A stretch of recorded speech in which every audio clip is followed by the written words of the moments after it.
guys are amazing and generous, and this is going to be such an exciting period, I promise you. We have a lot of wonderful speakers in store for you, but you'll see a common thread that will happen throughout the class.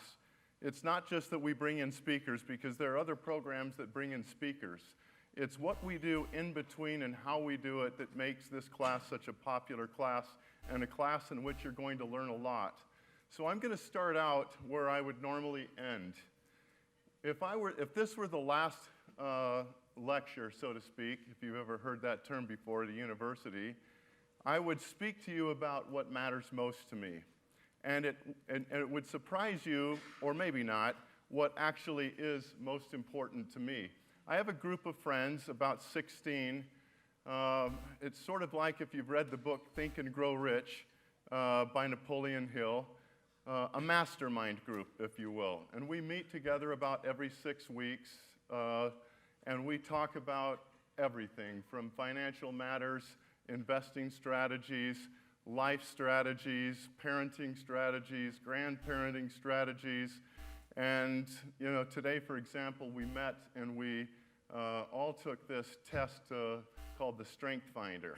And then it was amazing to look at where we all were on that particular chart. But this group asked me a couple of years ago to give a presentation to the group called How Do You Measure Success? And so as I thoughtfully prepared that, and it became very popular, and they asked me to give them a copy of the presentation, I thought about those things that really did matter most to me. And the things that matter most to me, were very first and foremost, my faith.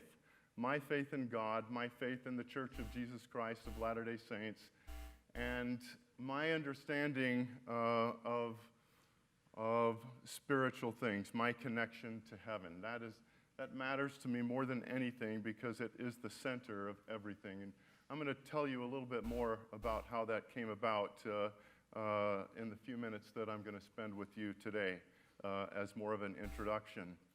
And then I talked about the relationship that I have with my wife, Marilyn, the depth of that relationship in every shape and form, and with my children and how successful they are in their families and in following their faith and making a difference in the world. Anyway, I went through this, and the very last thing was financial success. And although that matters because it gives us opportunities to have a full and a rich life, it actually doesn't produce a stitch of happiness. It doesn't. I witness to you that is true because I've been on both sides of that. My father was a high school English teacher, and my mother didn't work, and there were 7 of us. And I worked from the time that I was 11 years old, first picking cherries during the summer. And I carefully gathered all of that money because any expenditures that I had to make for myself personally, I had to pay for all of it. When I was 13, I made onion rings. I just wanted you to think about how tough that is. So we used to have to cut those, push those onions through the slicer, then put them into, a basket. We were paid on how fast we were. And, you'd cry for 15 minutes every time you went to work. And then your fingernail beds were all yellow, and your hair, kind of got that, it's like you could never completely get it out. And just about the very same time that, you're getting interested in, relationships, and it really wasn't that great. But I had to have the money in order to survive. And then, anyway, I went all the way through to paying for my mission and so forth, so that when I came home from my mission, I had spent everything, all that I had, and I didn't even have enough money to start college. I had to start saving that during the summer. So what I'm saying to you, I've been on both sides of it, and I remember when Marilyn and I got married, and we had a 960 square foot home. It was our own house. We purchased a house actually and closed on it before we married. And then after we were married, of course, we moved in. And And so it was nice, it was beautiful, it was new, but it was 960 square feet, and we didn't have anything. And yet, we were the happiest two people on the planet. We couldn't possibly have been happier. And so we're that happy today because you can't be happier than the happiest two people on the planet. But what resources do give you an opportunity to do are to help other people and to travel, educational opportunities, and there are a lot of things that you can do, but again, they don't bring happiness. It really is a great opportunity, however, to serve. So as we talk about why you're here, you're all going to have your own why that you're sitting here today. But we want to help you become successful. We want to help you become successful whether or not you decide to become an entrepreneur. Because let's say that you want to become a dentist or a chiropractor. Did you know that the principles of innovation and entrepreneurship will greatly bless you? Let me give you an example. I could give you literally hundreds, but I'll just tell you about my son-in-law, Ryan, who's in Austin, Texas. He's been a chiropractor now in his own office for about 5 years. And in 5 years, he has a seven-figure practice. That's pretty good. Do you know how many chiropractors have a seven-figure practice? Well, not that many. Why does he have a seven-figure practice? Because Ryan and I sat down at the very beginning and we said, all right, we're going to go through the principles of innovation. Because you can either, be a chiropractor that, makes $60,000 or $100,000, or you can be a chiropractor that becomes wealthy. And then we went through the depth, plumbed the whole depths of innovation to talk about how we could break down his practice into parts and pieces so that he could outperform in each of those parts and pieces, including marketing, which they're expert in. And I don't have time to go into the whole of it today, but that's just one example. If you decide that you are going to work in corporate America, innovation today is huge. About 4 years ago, I was asked to speak in New York at the, I'm going to forget the name of this big organization because sometimes names slip out of the Conference Board in New York City. And it's Fortune 100 CIOs and COOs, and they wanted me to come and speak about innovation. And they recognized the huge challenge and problems that very successful businesses have in transitioning from how they're successful today, but they've got these disruptors, you guys, that are coming in and picking at them and taking their market share, and they were very interested in that part of it. And it turned out to be the most popular session at the conference that year because it was the biggest problem that they were dealing with. So if that's why you were here, that would be sufficient. But also because more than 9 out of 10 companies fail. And why would you want to be in that scenario? Why would you want to be in that part of it? So if you have a desire to be an entrepreneur, there is a right way and a wrong way to do that. And so we have the resources here to show you how to do that. So we'll talk to you a little bit more about why entrepreneurship matters, but it does matter. In fact, I'd like you to look at it from this way. How many of you are concerned about poverty throughout the earth? Do you care that, probably the vast majority of the planet Earth don't eat like you eat? What father, having 12 sons,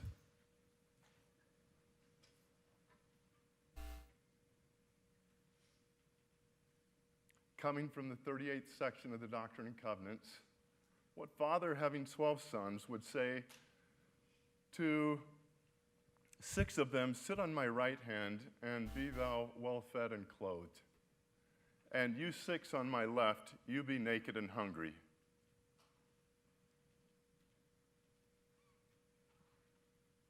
I'm concerned about it, and I've been concerned about it for decades.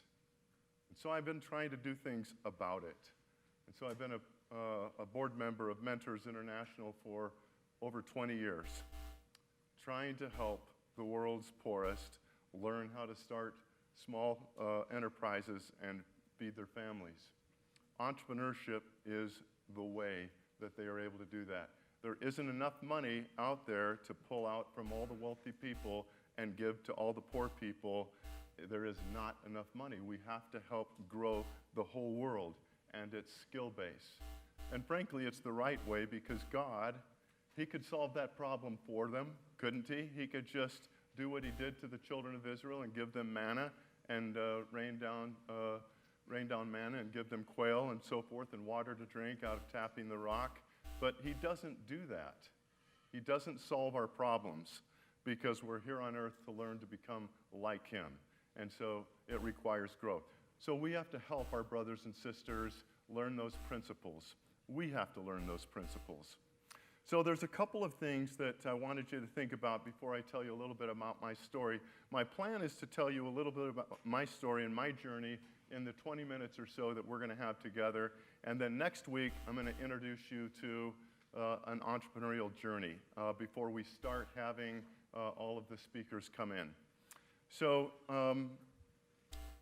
Bridger mentioned one of my favorite phrases, that successful people are successful because they're willing to do the things that unsuccessful people are not willing to do. I want to burn that into your memories. Successful people are successful because they are willing to do the things that unsuccessful people are not willing to do. Seems very simple, okay? It goes along with the same principle in the scriptures, for you are free to choose. Liberty and eternal life through the Savior, or captivity and death through Satan. We're free to choose. But if we want to be successful, it will be all about acting in agency, making decisions to do positive things. So indeed, successful people are successful because they're simply willing to do the hard things. They're not afraid of the hard things. The second thing that I want you to think about, not right now, but you can make a note so you won't forget. I'd like you to look up on the web a message to Garcia. A message to Garcia. It's a true story about a message that President William McKinley needed to get to General Calixto Garcia, who was the head of the insurgency allied with the Americans during the Spanish-American War, and it was an urgent message. So that's the basis of the story, and I'll let you go look it up. So welcome to the Entrepreneurship Lecture Series. I'm delighted that we have so many young women in this class because you guys are incredibly important in our world for 10,000 reasons, but entrepreneurship should be really one of those journeys that you should consider that will be of most worth for you as you think about going forward. Now, everyone has to get started somewhere, right? You're sitting here in this chair today, and everyone has to get started somewhere. So I'm going to tell you how I got started. I didn't have the same path that you have. So I told you that my father was a high school English teacher and that my mother didn't work. So I didn't have the opportunity to go to traditional college. I went at night for over a decade. And it was not the path I would have chosen for myself, but it was the path that was available to me so that I could be a husband and a father and be able to pay for my family. So I had an early career in sales management. I was a national sales manager for 2 different companies, and I did that for 7 years. So remember how I told you that successful people are successful because they're willing to do the things that unsuccessful people are not willing to do? So early in my career, there was I started out selling for Kernite and had this award they called the Spike Award, and it's where you had to go out and get 15 new accounts in a week. And it sounds easy, it's not. As a matter of fact, my boss told me that only 6 people in the history of the company had ever done it. And I looked at him right in the eyes, and I said, well, I'm number 7. And he said, well, good luck. He gave me a bag and he said, "God bless you, I hope you make it." And that's about it. And so the first day, I went out to Rock Springs, Wyoming. I traveled from Layton, Utah, and I went up to Rock Springs, Wyoming. And I made 7 sales. And I thought, wow, this is easy. Like $1,500, it was, for this particular company at this particular time, it was a big deal. The next day, I went out and I got 1. The next day, I worked until almost 8 o'clock. The next day, I worked till 8 o'clock, and I got 0. And the next day, I thought, well, I'm going to go back up to the oil field, so I went to Evanston, and I had a really good day, just kept missing the right people, but I still only had 2, so now it's Thursday, and I have 10. And I've worked these in crazy hours. And so finally, on Friday, I'm still determined it's going to happen, but it's 2 o'clock in the afternoon and I have 0. But at 3 o'clock I get my first, and about 4:15 I get my second. At 5 o'clock I get my third. At 7:30 I got my fourth, and around 9:15 at night I got my fifth, and I made it. And it transformed my career because I knew that I could set a target that I was aiming for and that I wouldn't miss it no matter what. And so it was something that guided me through the rest of my career. I started my first business called Life and Safety Products in 1988, and I mortgaged my home. Now, I know that sounds crazy to you, but I had started 3 different sales territories from scratch and built them up. I knew that I had it in me. I had led large sales teams for a number of years. I understood everything there was to know, or certainly in the day. I knew how to train. I had written sales manuals.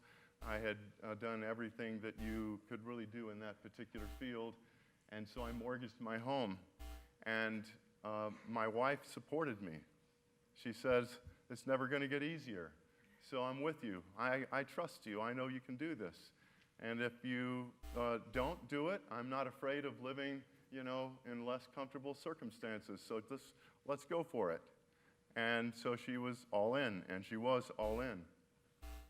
At any rate, it wasn't very sexy, at the end of the day. We sold medical and safety products to business and industry. And so this is a big company today. And Cintas is an $8 billion company. And I found out that you can make a lot of money selling medical and safety products for business and industry. There's a whole lot of things that you can do to make money. But I was just in, where was it? I was sitting with my wife, and I pointed through a door, and there was a Cintas cabinet, and she smiled, and because they had purchased our company over 20 years ago.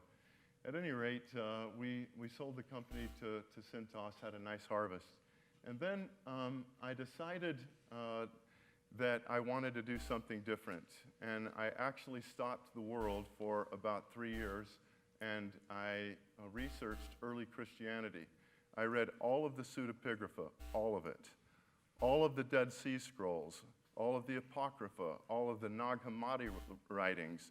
I read 100% of all of the early Christian writings that were extant in English, all of them. I have a huge library. And I had a lot of questions. Maybe you have a lot of questions. But I had a lot of questions, and so I answered my questions. Some of you might think that the history of the early church, of the Church of Jesus Christ of Latter-day Saints, was a little messy. It was a little bit messy because we're dealing with human beings, people like you and I. And if you look back to your early lives, most of you, even growing up in the great environments that you grew up in, would say, if I had a few do-overs, I'd have a few do-overs. But one of the things that I learned about early Christianity was that it was way messy, really messy, like 100 times anything that you might imagine that you could read about the early beginnings of the Church of Jesus Christ of Latter-day Saints. So a little bit later, I wrote another book. By the way, this first book You probably still get used copies on Amazon, but it's sold out. It's a journey that starts with Adam and goes through the 19th century. And shows the rise of prophecy and the decline of apostasy through each age of the earth. And it doesn't use any LDS sources. It only uses these non-LDS sources that I talked about. And I wrote a second book a few years ago called Do the Mormons Have a Leg to Stand On? It was before this change, obviously. I would have picked a different title, but I can't go back and have a do-over on that. So it is what it is. But I compare first century Christian doctrines with LDS doctrines. And these weren't available, by the way, to the prophet Joseph Smith. They weren't available. They weren't translated into English. That didn't happen until 1899. He likely had even no idea that they existed. But in about 1898, there was a group of scholars that translated all these early records. And I'm working on a current one called a treatise. Well, I don't know what I'm going to call it, but it's a treatise on the Book of Abraham, because a lot of people have had issues with the Book of Abraham, and I happen to know something about the Book of Abraham and its origins and so forth. So I decided to collect all of the stuff that's known and solve that problem. So I'll be putting that out hopefully by the end of the year or early next year. So that became an important project for me. I did another company called Apu Solutions, a technology company where we brought together the supply chain of the property casualty insurance companies, the collision repair shops, and the salvage recyclers to bring efficiencies for procuring alternative parts to repair vehicles for the insurance industry in the event that they decided not to total loss a vehicle, but instead to repair it. So we were the first sort of SaaS company in that space, and we sold that company to Auditex in 2012 in a successful harvest. Now, again, since you can make money a lot of different ways, and if I had more time, I'd tell you some of the scar tissue along the way, but I partnered with a young guy about, 2002, so that'd be 17 years ago, and we did this company called Best Vinyl, and it was a small company when I joined him, less than $1 million in revenue, and 5 years later, we were the largest in the country, largest in the world, by about 3 times. And we sold the company to a private equity group in 2007 before the crash of the economy. And then, let's see if we got this in the right order. Then we did this company. So Benefit Communication Insourcing, it's a long story, but this company is a current company. I'm a current board member, and we're crushing it. So this is a big company, actually. That's all I can say about that one. It's a good company. So the Rollins Center was unranked 10 years ago and unknown. It had had some successful exits, notable exits to be sure. Companies like Omniture had come out of the center prior to me. I had joined as a founder in 1998, and I remember seeing Josh James in 1999 when I was attending a founder conference as a student here at BYU, telling all of the founders how to monetize the internet. Looks like he did a pretty good job. He's one of those students I was talking about that now he's not so young anymore, but and Domo is a great success as well. But we institutionalized entrepreneurship and the method and process of teaching how to create successful companies. And so every year we're like a factory of putting out new companies, and you can be a part of that journey.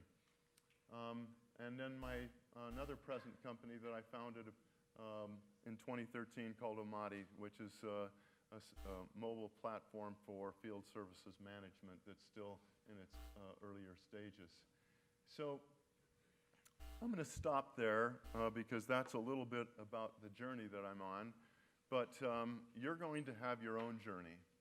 I remember when my mission president sat in front of me and he showed me a picture. He did this to me personally. We had a very close relationship. And he showed me this picture of President Kimball when he was on his mission. He wasn't dressed in a suit. He was sitting on a porch, a wooden porch in the Midwest, and he looked just like a young kid, like any other young missionary. And he said, Elder Peterson, President Kimball, when he was this age, didn't look any different than you. And now you can see his story. And so I want you to know that you each have a story, and it's an important story. It's more important than you have any idea. And so my hope is that through the course of this class, that you will begin to get a glimpse of what that journey might look like, and that you begin to set goals and to set ambitions that will help you to be able to achieve what you would like to while you're here on earth. For me, when I turned 50 10 years ago, I looked at my life and I said, I've had 30 years of maturity, what have I done? And I made a list of all the things that I had done, and I asked myself if I had measured up. And then I said to myself, Scott, you probably have another 30 years of maturity left. I don't know what happens after 80. I don't know if you guys do either, but, well, President Nelson, but he's sort of like a one-off, you know. It's like, who is like President Nelson? But at any rate, I set this target, you know, and I have a big, ambitious list that I'm in the middle of today. So I just want you to know that we are thrilled that you are here. And I am willing to do whatever it takes. I want you to hear this. I am willing to do whatever it takes to help you, as long as it's legal, moral, ethical, and not too fattening. Thank you. We'll see you on Monday.